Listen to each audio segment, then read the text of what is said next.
Ok, on commence. Donc, je suis Philippe Pourcin, société F-Secure, donc je suis avant-vente. Et en fait, je vais vous présenter aujourd'hui la vidéo que nous avions préparée pour notre Roadshow 2020. Pour ceux qui le savent, nous faisons régulièrement des tours de France. Enfin, chaque année, nous faisons un tour de France, on visite plusieurs villes.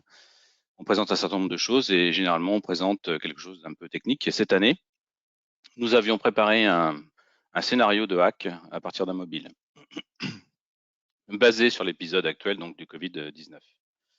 Malheureusement, comme vous le savez, donc les réunions ont été interdites et donc nous avons pu être présents qu'à Marseille, Lille et Nantes, et le reste des villes n'ont pu être visitées, d'où cette proposition de webinaire aujourd'hui.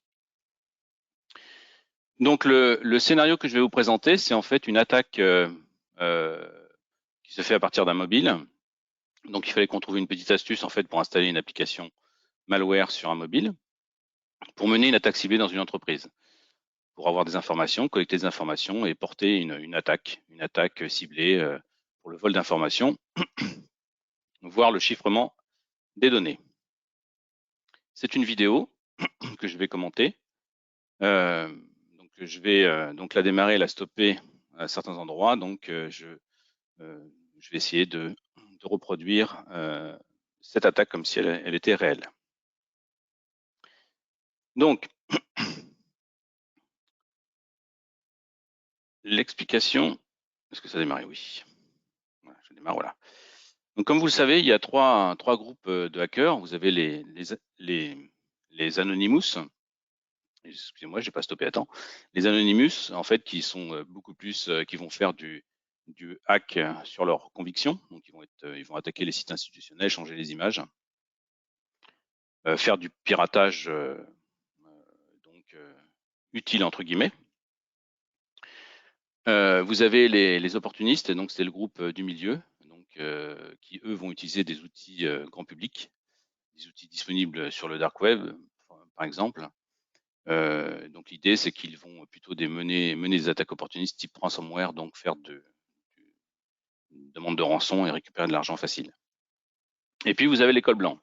Les cols blancs sont les professionnels, ça peut être des États. Hein. On voit aujourd'hui que beaucoup d'États attaquent les autres États ou attaquent des grandes compagnies. On voit avec les Russes, avec les grandes sociétés américaines. Et donc l'objectif des cols blancs, entre guillemets, c'est d'être le moins bruyant possible, donc de mener des attaques ciblées, pour voler de l'information, pour détruire l'information, pour voler des brevets, enfin tout ce qui a un attrait donc à un objectif industriel, voire killer, enfin tuer une entreprise. Donc là, nous allons se positionner comme un col blanc et on va essayer de faire une attaque ciblée. Donc pour préparer l'attaque, en fait, on a préparé un scénario. C'est-à-dire que l'idée, c'était de trouver un utilitaire donc sur le net qui me permettait de créer une application mobile, donc facilement. Donc on n'a rien inventé, hein, on a été sur le net, on a été faire des recherches de produits. Et le produit qui nous a intéressé, c'est le produit suivant. Donc, hein.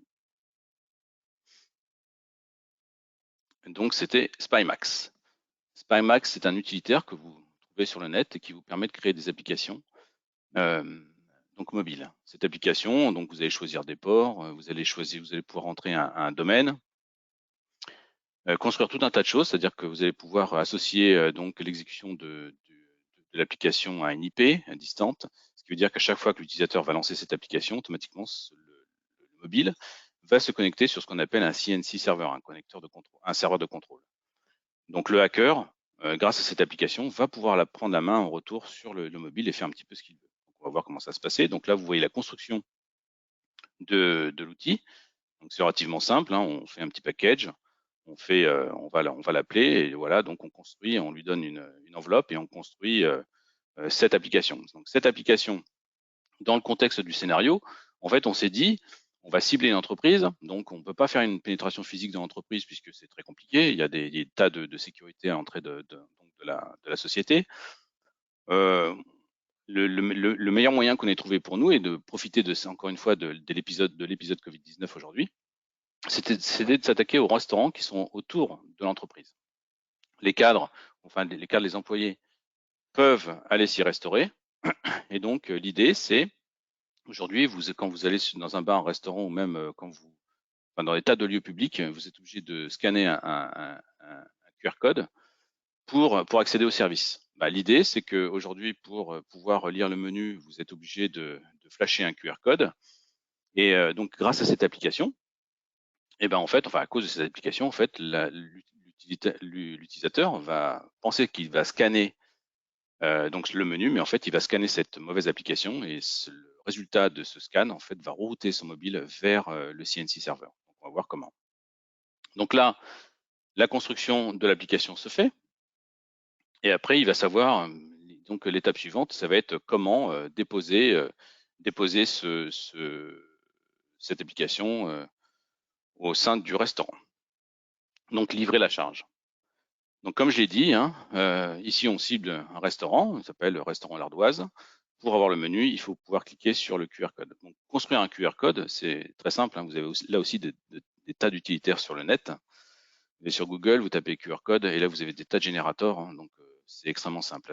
Après, il faut être assez habile pour aller rentrer dans le restaurant et puis remplacer éventuellement les QR codes par celui-ci sur les tables. Donc, après, c'est de l'habilité. Hein. Je dirais que c'est de la sécurité physique. Donc, une fois que cette étape est faite, donc là, j'ai déposé le QR code sur la table du restaurant. La personne avec son mobile va la flasher, donc va flasher le QR code et va exécuter le programme. Et bien sûr, on va mettre en place une persistance pour que chaque reboot possible, eh ben, le programme sera redémarré automatiquement. Donc ça fait partie de toute la partie, toute l'approche mise en place de l'attaque. Donc la personne, alors ça, vous allez voir tout au long de la manipulation, lorsque vous aurez un liseré rouge autour du mobile, c'est que la personne tape sur son clavier. D'accord? Donc on passe à l'étape du flashage. Donc on va flasher le QR code. Voilà. La personne flash le QR et automatiquement son poste est rerouté vers le restaurant. Alors ici, généralement, lorsque vous installez une application, vous avez toutes ces listes. Donc, on vous avertit que, attention, l'application que vous êtes en train d'installer peut prendre des photos, enregistrer des vidéos, modifier des contacts, enregistrer de l'audio, lire des SMS. Mais on s'aperçoit que dans le feu de l'action, en fait, personne ne va lire ces informations et va cliquer sur suivant. Donc, ça, c'est vrai. Peut-être un peu moins vrai aujourd'hui parce qu'on en parle de plus en plus, mais je suis certain que bon nombre d'utilisateurs aujourd'hui cliquent, installent des applications sans savoir exactement ce qu'il y a derrière. Donc ici, lorsque la personne aura cliqué sur installer, le mal est fait et c'est irréversible. C'est-à-dire qu'à partir du moment où j'ai installé le produit va se déclencher. Donc l'installation est faite et automatiquement le poste va être connecté au CNC server. C'est fait. Donc là, le résultat de l'installation est forcément failed, donc ça va être complètement échoué. Mais bon, je pense que la personne prendra contact avec le serveur qui est à côté et puis lui demandera le menu ou flashera un autre QR code. Mais de toute façon, cette personne, généralement, aura oublié cette étape et pendant ce temps-là, il va se passer bon nombre de choses. Donc, qu'est-ce qui va se passer? Donc là, l'installation est installée et on va passer à la phase compromission. Donc là, vous allez voir l'écran du hacker. Donc ici, sur la partie de gauche, vous avez l'écran du hacker ici. Donc lui, il est en attente. Il est en attente de toutes les connexions qui vont arriver sur sa machine. Vous avez l'écran, vous avez le mobile de l'utilisateur sur la partie droite et vous allez voir, vous verrez quand la personne tape sur son écran ce qui va se passer. Qu'est-ce que je peux faire avec cette application? Tout simplement, l'utilisateur, enfin le hacker, pardon, va pouvoir faire toutes ces manipulations. Donc encore une fois, c'est un produit qui est relativement simple à télécharger. Hein, et vous allez voir que les fonctionnalités, les possibilités sont absolument incroyables. Donc vous allez pouvoir lire le système de fichiers, vous allez pouvoir enregistrer, lire les SMS, faire des appels vers des numéros surtaxés par exemple. Vous allez pouvoir faire même des instructions en ligne de commande. Pardon. Vous allez pouvoir lancer des applications, activer le microphone, copier, enregistrer toutes les frappes qui vont avoir lieu sur le poste. D'accord? Donc tout un tas. Vous avez un framework complet du parfait hacker pour voler de l'information. Donc, on va commencer par 2 ou 3 petites manips. Ça, par exemple, on va aller regarder un petit peu ce qu'il y a sur le poste. Tant que ça se relance. Voilà.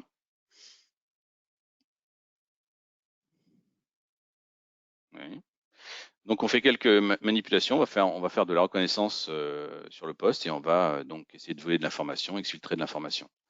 Donc là, le hacker peut utiliser, comme je vous ai dit, hein, peut faire un appel surtaxé, mais là on va regarder ce qu'il y a sur le disque.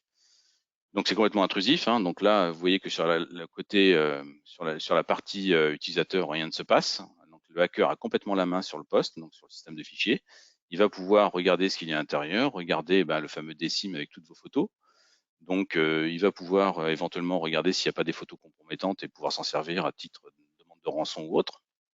Donc il va être capable de zipper toutes ces photos et de les uploader sur son propre système pour pouvoir les étudier facilement. Il est évident que le hacker doit être très rapide, il ne va pas rester des heures sur le mobile, il va essayer de voler le plus d'informations rapidement et ensuite il prendra tout son temps chez lui pour étudier tout ce qu'il a pu récupérer. Donc vous voyez que là, il récupère toutes les photos, tous les fichiers et il le met tranquillement sur son PC. Ici, à titre de manipulation, on va remplacer une image. Vous allez voir que donc là, vous avez un fond d'écran hein, qui est vous avez le fond d'écran sur la partie droite du mobile et là, simplement, en un clic, on a poussé un nouveau fond d'écran sans que l'utilisateur n'ait à faire quoi que ce soit. Donc c'est assez bluffant. On continue. Donc on va voir, on va essayer de capturer de l'activité parce que le but, c'est encore une fois, c'est pas forcément de faire une attaque opportuniste parce que pour l'instant, ça reste une attaque opportuniste. C'est de savoir exactement ce qu'il y a sur ce mobile et ce qu'il y a sur ce mobile. Et ben, ce qui nous intéresse, c'est peut-être potentiellement des SMS. Ici, avant de passer sur les SMS, vous voyez tout ce que la frappe côté utilisateur est complètement capturée. Donc là, vous voyez qu'il va sur Le Monde, il va sur un certain nombre de sites. Vous allez voir il va ouvrir son compte Facebook et il va saisir son mot de passe. Vous voyez que sur la partie de gauche, on est en train de capturer son mot de passe. Donc si c'était son Gmail, ça serait exactement la même chose. On aurait le mot de passe de son Gmail. Voilà. Donc là, vous avez vu que on est capable de facilement de récupérer quand même pas mal d'informations. Si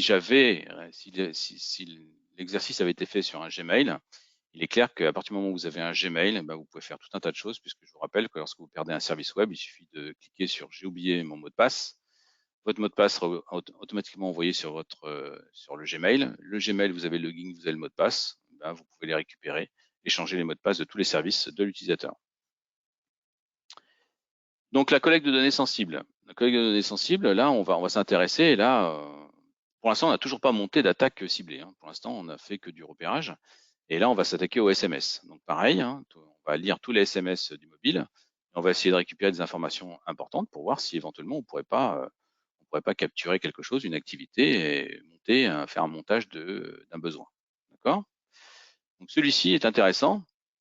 Il me dit que je serai présent mardi dans vos locaux dans la journée de recrutement. Pouvez-vous me faire parvenir des CV? Donc la personne, donc Ludovic,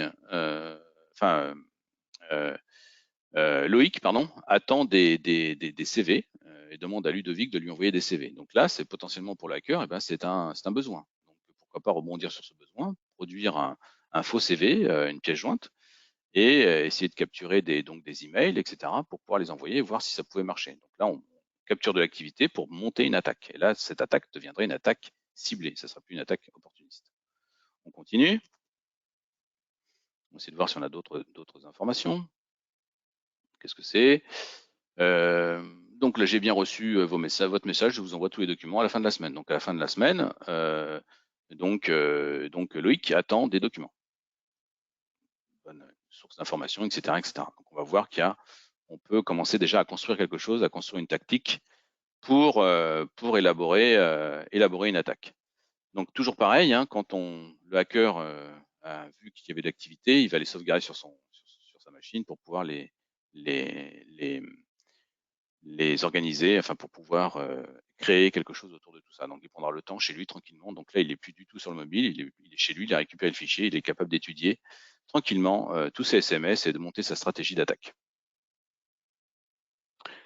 On peut faire la collecte de contacts. Donc, on a vu qu'on pouvait faire la collecte de SMS, les photos, etc. Mais on peut faire la même chose avec les contacts et on peut même modifier les contacts. Donc, on va voir comment on peut faire tout ça. Donc, toujours pareil, vous voyez que sur le poste utilisateur, rien ne se passe.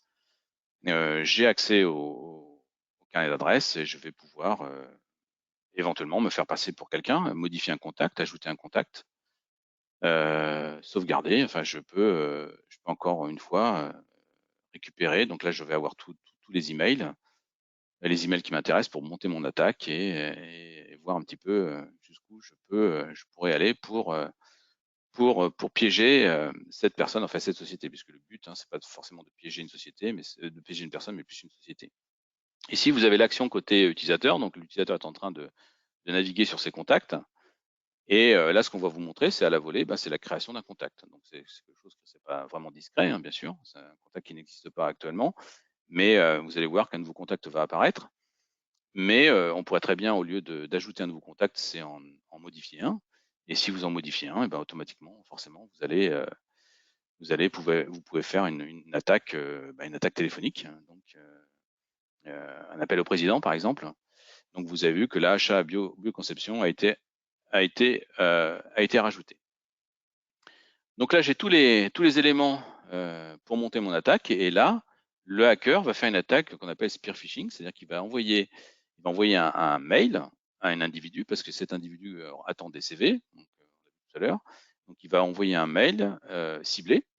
Et donc la personne qui est en face, elle attend cet email, donc forcément, elle va être facilement piégeable. Et l'idée, c'est qu'en fait, elle va cliquer sur le document pièce jointe et le document pièce jointe va faire un certain nombre d'opérations. Donc là, on est parti sur l'attaque ciblée. Donc la personne, ça c'est l'ordinateur de la personne, elle va cliquer sur ce document, donc hack démo 2. Pardon. Voilà. Et cette personne, en cliquant sur document, ouvre et va lancer automatiquement un certain nombre de scripts. Et là, c'est immédiat, l'attaque a eu lieu, c'est terminé. C'est-à-dire que pour l'utilisateur, c'est complètement indolore, c'est-à-dire qu'il n'y a pas de bruit. Une attaque ciblée, c'est une attaque qui ne fait pas de bruit. Et donc, à partir du moment où la personne clique sur ce document, si l'attaque est bien faite, elle va passer et donc on va mettre en place un certain nombre de choses. On va modifier la base de registre où on va rajouter des tâches planifiées pour que l'application redémarre systématiquement à chaque reboot de machine. Et l'attaque va pouvoir avoir lieu. Le hacker aura la main puisqu'il sera, le poste va être directement connecté au CNC server. Le CNC server, enfin le hacker va pouvoir uploader des outils de hack comme des scanners de vulnérabilité, comme des programmes qui vont permettre, comme Nmap, de faire un OS printing sur l'intégralité du système d'information, une cartographie, une sorte de cartographie. Et pour pouvoir mener encore, pour rechercher des informations, les voler ou les détruire. Donc il faut voir que le hacker est complètement aveugle, donc il utilise des outils réseau qui vont lui permettre de découvrir un petit peu tout ce qui se passe.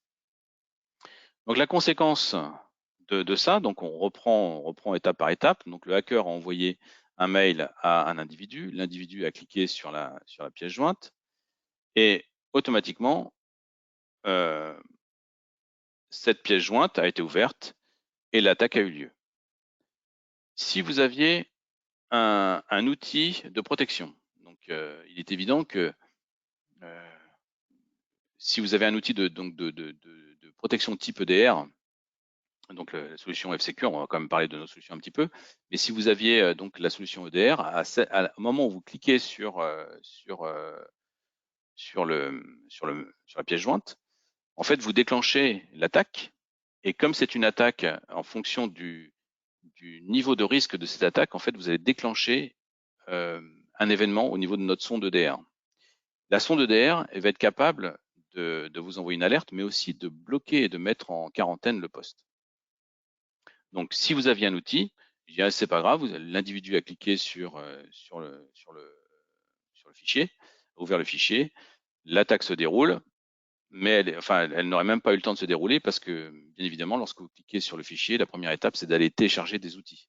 Donc, le fait d'aller télécharger des outils et d'aller se connecter sur un serveur distance, c'est depuis un document doc, en l'occurrence, c'est un document doc, c'est quelque chose de suspicieux qui va générer un code très élevé immédiatement. Donc, si vous aviez une isolation automatique sur un code, sur un score, automatiquement le poste est isolé. Vous avez la possibilité d'effacer, de nettoyer le poste et de le remettre en œuvre. Donc, on imagine que là, vous avez un outil de protection. Vous recevez, donc l'administrateur, lui, va recevoir un email qui lui indique que le poste a été piégé. Donc, l'administrateur reçoit ce type d'email en disant attention, le poste a été isolé, lié à une activité suspecte. Et donc, l'administrateur, donc si ça se passe la nuit, on vous rappelle, les attaques très souvent auront lieu, on va dire, la nuit, le week-end. Donc, c'est-à-dire qu'à partir du moment où on a mis ça en place, le poste est automatiquement mis en quarantaine et l'administrateur aura tout loisir de voir ce qui s'est passé et de corriger. Donc, la prochaine étape, c'est évidemment de se connecter sur le portail RDR, de voir cette activité. Donc là, on voit ça c'est l'arborescence de l'attaque. Donc, on a lancé depuis Office du PowerShell. Okay, donc, c'est un doc qui lance du PowerShell.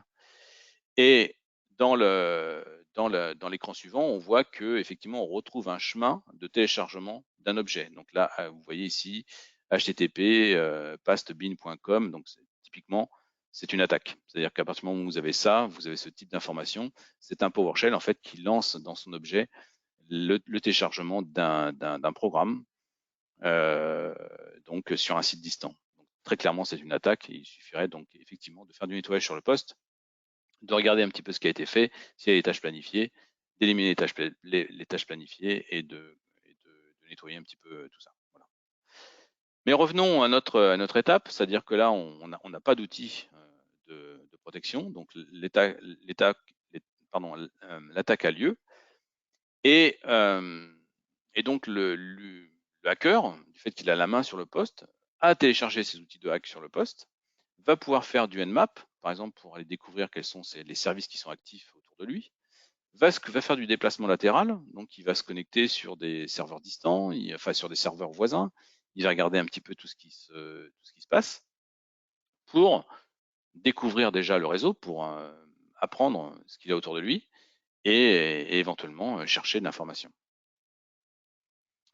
Donc, il se déplace latéralement, donc il va aller comme ça de machine en machine, il va pouvoir se déplacer, donc faire du déplacement latéral, l'élévation de droit sur chaque machine, éventuellement, il va essayer de récupérer les mots de passe et puis d'élever les droits. Et puis il va rechercher donc les serveurs avec les informations, avec les bonnes informations, et jusqu'à l'exfiltration ou la destruction de données.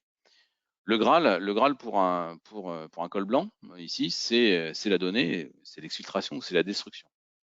Bon nombre d'attaques n'ont pas lieu, c'est à savoir, hein. Il y a énormément d'attaques qui n'ont pas lieu parce que le hacker ne trouve pas les backups. Donc ça, c'est une information qu'il faut savoir. Il faut être très vigilant sur vos backups. C'est-à-dire que l'attaque n'aura lieu que si les backups sont trouvés, parce que la première chose qui va être faite, c'est de chiffrer les backups. Là, c'est dans un but de destruction totale de l'entreprise. Donc, ce qu'il faut, si on doit retenir quelque chose ici, enfin, il y a beaucoup de choses à retenir, mais ici, ce qu'il faut, c'est cacher le plus possible vos backups, éviter qu'il ne faut surtout pas faire un backup online, et donc les cacher le plus possible. On sait dans nos études, dans différentes démarches dans les différents endroits où on a opéré pour faire de la remédiation, et on s'est aperçu que en fait les backups n'avaient pas été trouvés, donc l'attaque n'a jamais été portée. Okay, donc c'est très important à noter. Donc là, l'attaque est terminée. Donc si on fait une rétrospective, donc on est parti d'un mobile, je vous rappelle, attaque opportuniste au départ. On a repéré une personne de l'entreprise qui allait manger dans un restaurant. On lui a injecté, donc on lui a injecté donc une application. On lui a pas injecté, elle a téléchargé une application. Cette application s'est connectée sur un CNC serveur. Le hacker a récupéré un certain nombre d'informations depuis le mobile, les a exploitées, a pu monter une attaque ciblée vers une personne ciblée dans l'entreprise, donc a envoyé donc des pièces jointes piégées. La pièce jointe a été ouverte, elle a opéré, c'est-à-dire qu'une fois que la pièce jointe a été ouverte, eh ben, il y a eu son exécution de la persistance, c'est-à-dire qu'on a modifié la base de registre, les tâches planifiées pour que la machine se reconnecte au CNC server à chaque reboot. Le hacker a opéré depuis cette machine pour visiter l'ensemble du système d'information, enfin là où il avait accès. Il a fait de la reconnaissance, il a fait du déplacement latéral, l'élévation de droit, jusqu'à l'exfiltration. Donc là, c'est une attaque ciblée.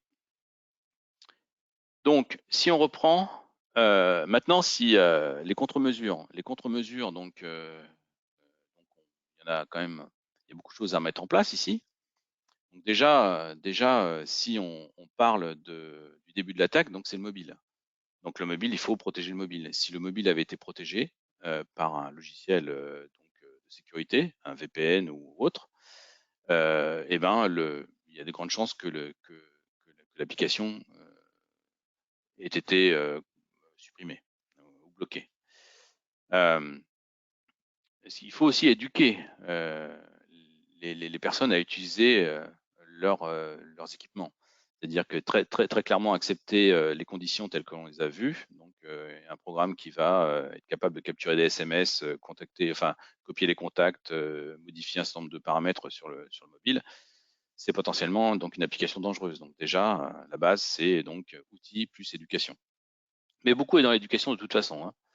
Donc ensuite, l'attaque est portée, et donc elle est maintenant présente sur le système d'information.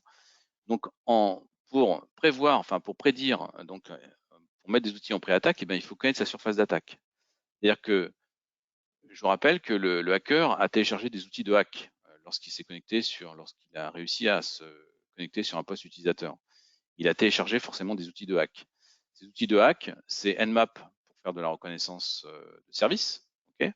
Et ensuite, il va lancer des outils type scanner de vulnérabilité pour utiliser des exploits de vulnérabilité. Il est clair que si votre système d'information n'a pas d'exploit présent, n'a pas de vulnérabilité, eh ben, l'attaquant va avoir beaucoup de mal. Et il va même quasiment se retirer et ne rien faire. Donc la première des mesures, eh ben, c'est celle de gauche, c'est donc un scanner de vulnérabilité. Il faut absolument, enfin la première des mesures, non, c'est la protection sur le mobile, bien évidemment, mais encore une fois, c'était une attaque opportuniste. Donc, bon. Mais la première des mesures dans le système d'information, c'est le scanner de vulnérabilité. Vous devez impérativement prendre conscience de vos vulnérabilités. C'est extrêmement important. Il faut en prendre conscience, ça vous calcule votre surface d'attaque, et c'est à vous de remédier et de faire la remédiation pour qu'un hacker éventuellement ne puisse pas poursuivre son attaque.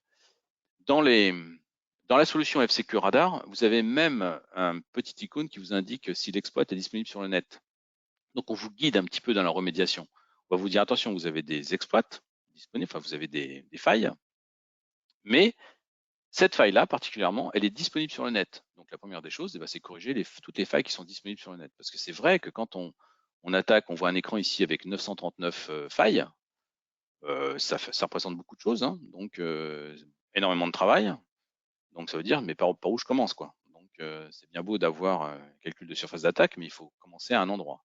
Et on vous guide dans cette démarche, on vous dit attention, commencez par toutes les failles qui sont disponibles en téléchargement, enfin toutes les failles qui sont accessibles via un exploit disponible sur le net en téléchargement. Donc ça vous permet d'aller très rapidement d'avancer très rapidement dans la remédiation. Maintenant, l'attaque. L'attaque, vous devez absolument avoir un antivirus. Ça, c'est clair, mais ça, je pense que vous en êtes tous convaincus. L'antivirus, c'est quasiment obligatoire. On n'imagine pas de faire tourner un moteur thermique sans essence, et ben on n'imagine pas de faire tourner un système d'information sans antivirus. C'est juste indispensable. Avant, on disait je suis protégé, j'ai une sécurité périmétrique, j'ai un pare-feu, donc je ne risque rien. C'est complètement faux. Aujourd'hui, on le voit, on l'a vu à l'instant dans la démonstration. Je reçois un email, ça passe tous les pare-feux. Donc, j'ai pas de l'attaque, elle est locale. Donc, vous devez impérativement installer une suite de sécurité. Quand je dis suite de sécurité, c'est pas uniquement un antivirus. Avant, on disait on attaque un antivirus et on est tranquille.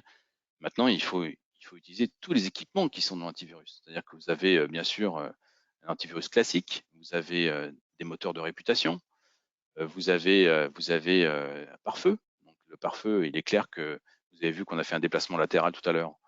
Le déplacement latéral et peut être bloqué simplement en activant des pare-feux. C'est-à-dire qu'à partir du moment où vous n'autorisez pas vous bloquez les ports en entrée, et le déplacement latéral n'a pas lieu. Donc, c'est des choses qu'il faut mettre en place.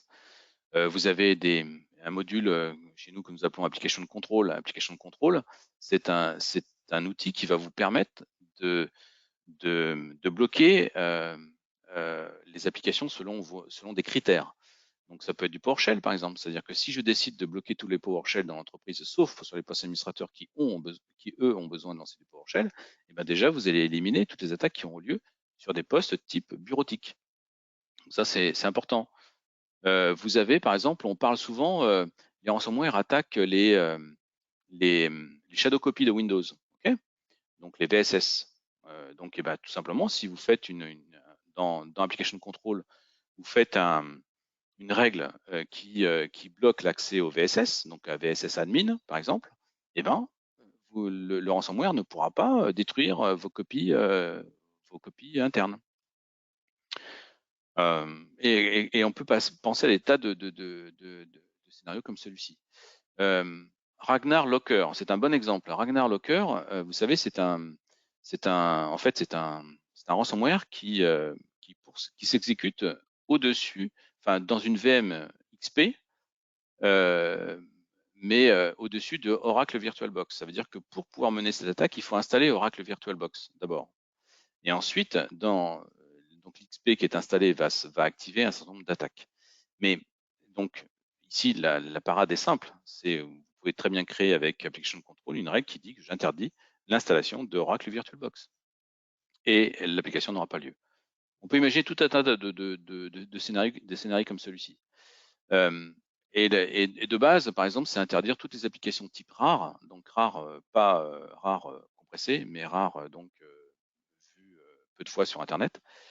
Vous pouvez interdire avec Application Control l'exécution de ces applications sur le poste de travail. Vous avez aussi DataGuard. DataGuard, c'est une très bonne parade pour tout ce qui est chiffrement. DataGuard, en fait, il va protéger tous les fichiers connus, type doc, PDF ou autre, à l'accès par un programme malveillant.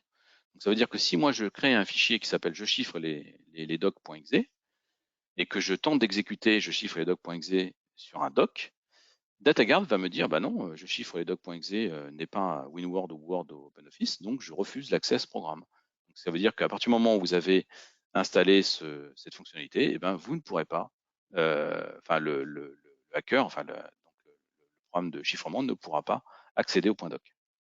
Donc voilà pour la partie antivirus.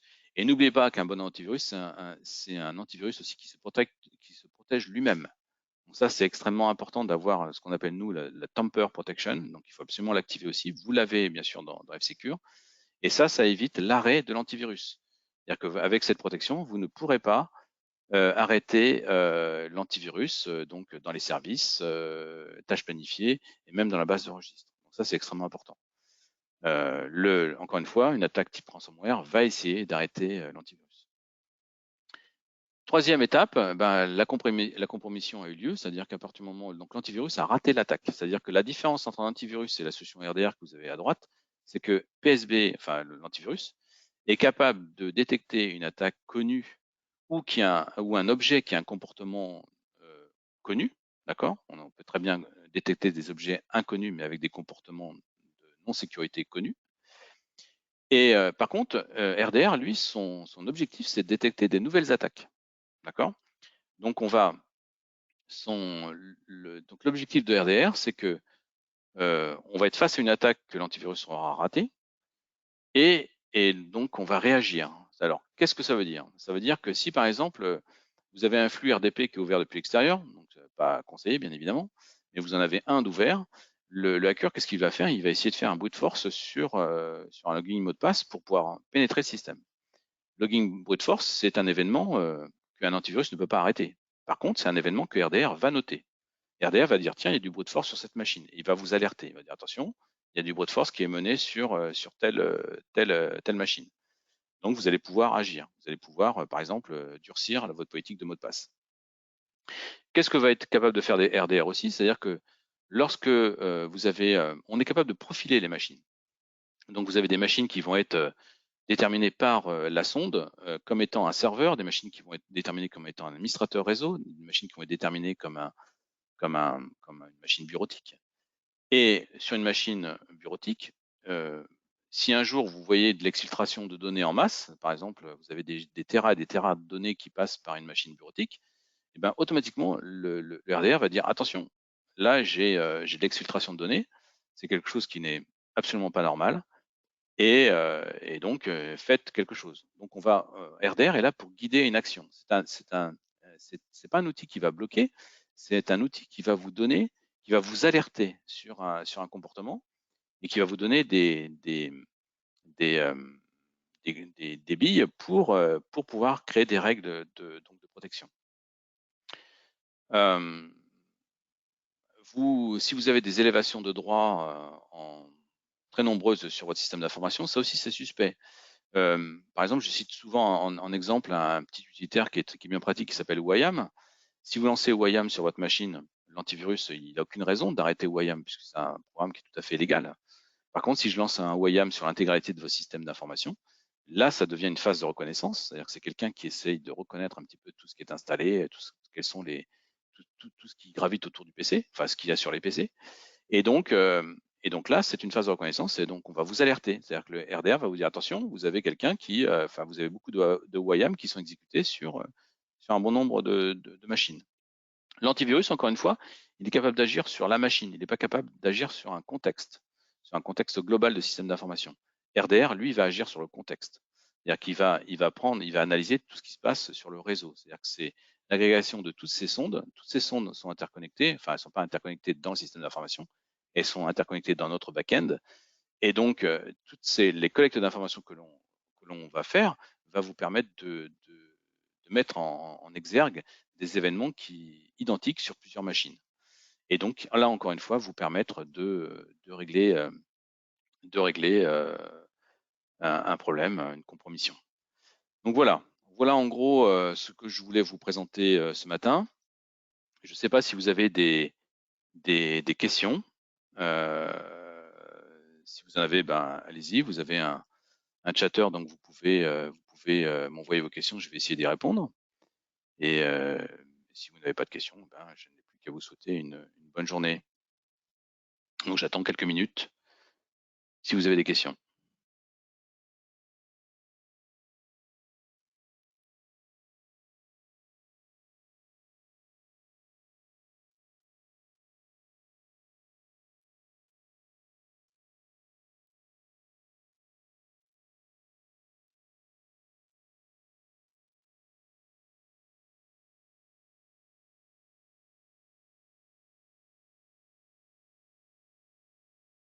Ok, mais écoutez, pas de questions, donc je suppose que c'était clair, enfin, j'espère. Et j'ai plus qu'à vous souhaiter une bonne journée. Je vous dis à bientôt. Au revoir.